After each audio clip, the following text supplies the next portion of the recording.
Perjalanan saya dan tim Rahakundini Thinking hari ini membawa kami ke Sumedang, ke Gunung Puyuh, di mana dimakamkannya tokoh besar pahlawan nasional Indonesia yang berjuang melawan Belanda pada masa Perang Aceh, yaitu Tut Nyadin. Tut Nyadin ini dilahirkan dari keluarga bangsawan yang taat beragama di Aceh Besar dan kalau nggak salah wilayah Mukim ya pada tahun 1848. Ayahnya adalah Tekun Nantasetia, seorang ulu balang di Mukim. Setelah wilayah Mukim diserang, dia mengungsi dan suaminya saat itu Ibrahim Langa bertempur melawan Belanda. Tetapi tewasnya Ibrahim Langa di Gletarum kemudian menyeret Tut Nyadin ke dalam perlawanan terhadap Belanda lebih jauh. Pada tahun berapa ya? Saya lupa. Tapi kemudian beliau menikahi Teku Umar, seorang tokoh pejuang Aceh yang saat itu melamar Tut Nyadin, yang sebenarnya Tut Nyadin itu menolak dilamar oleh Teku Umar.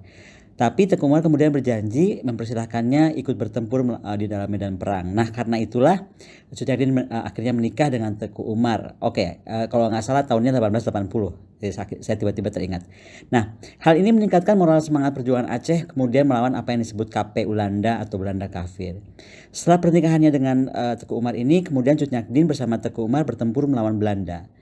Tapi 11 Februari 1899 Teku Umar gugur dan membuat Tut Nyadin berjuang sendirian di pedalaman Melaboh bersama pasukan kecilnya. Usia Tut Nyadin saat itu sudah relatif tua ya, kalau nggak salah tuh usianya sudah 58 kalau nggak salah. Kondisi tubuhnya juga digerogoti berbagai penyakit seperti encok dan rabun dan membuat pasukannya bernama Panglaut melaporkan keberadaannya karena iba saja sebenarnya intinya. Tapi karena itu akhirnya beliau ditangkap dan dibawa ke Banda Aceh. Di sana beliau dirawat dan mulai sembuh.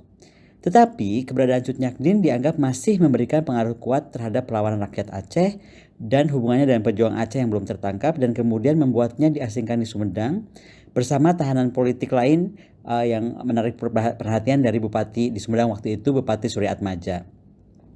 Ia ditahan bersama ulama bernama Ilyas yang segera menyadari bahwa Tut Nyadin merupakan ahli agama Islam. Ia dijuluki sebagai Ibu Perbu.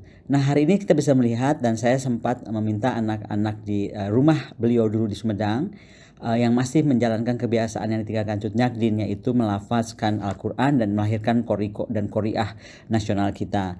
Anak-anak ini sangat menarik, dibimbing langsung di dalam rumah kecil Tut Nyadin.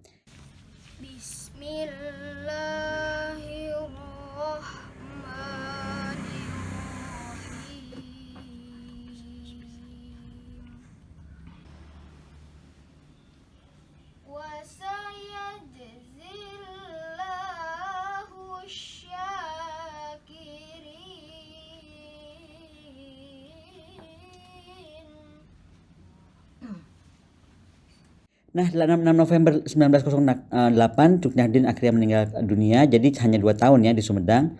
Dan makam Ibu Perbu ini ditemukan pada tahun 59 berdasarkan permintaan Gubernur Aceh Halia Assan. Tut Nyadin sendiri diakui oleh Presiden Soekarno sebagai pahlawan nasional melalui SK Presiden nomor 106 tahun 64 pada tanggal 2 Mei 1964. Makam Tut Nyadin sendiri kita bisa lihat di sini bagus sekali. Saya melihatnya tuh bahagia sekali karena sangat indah dan sangat bagus diurus. Dipugar pada tahun 1987 dan bisa dilihat ada monumen peringatan dekat pintu masuk yang tertulis tentang peresmian makam ditandatangani oleh Gubernur Aceh Ibrahim Hassan. Makamnya ini dikelilingi pagar besi yang tertanam dengan beton yang baik sekitar 1.500 meter persegi. Ada musola, saya lupa lah bahasa Acehnya musola, tapi ada musola dekat situ dan musolanya musola panggung khas Aceh.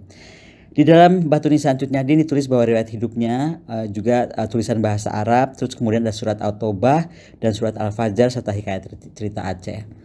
Saya sengaja datang ke Tut Nyadin, datang ke Gunung Puyuh sekali lagi untuk mengingatkan kita semua betapa hebatnya negeri ini memiliki pahlawan-pahlawan bangsa dan utamanya juga perempuan ya. Tut Nyadin dalam usia 58 tahun masih berjuang di hutan sampai kemudian meninggal di Sumedang pada usia 60 tahun. Demikian perjalanan kami ke Sumedang dan semoga menginspirasi untuk sekali lagi kita selalu berterima kasih dan bersyukur bahwa negeri ini diperoleh dengan darah dan air mata pahlawan kita.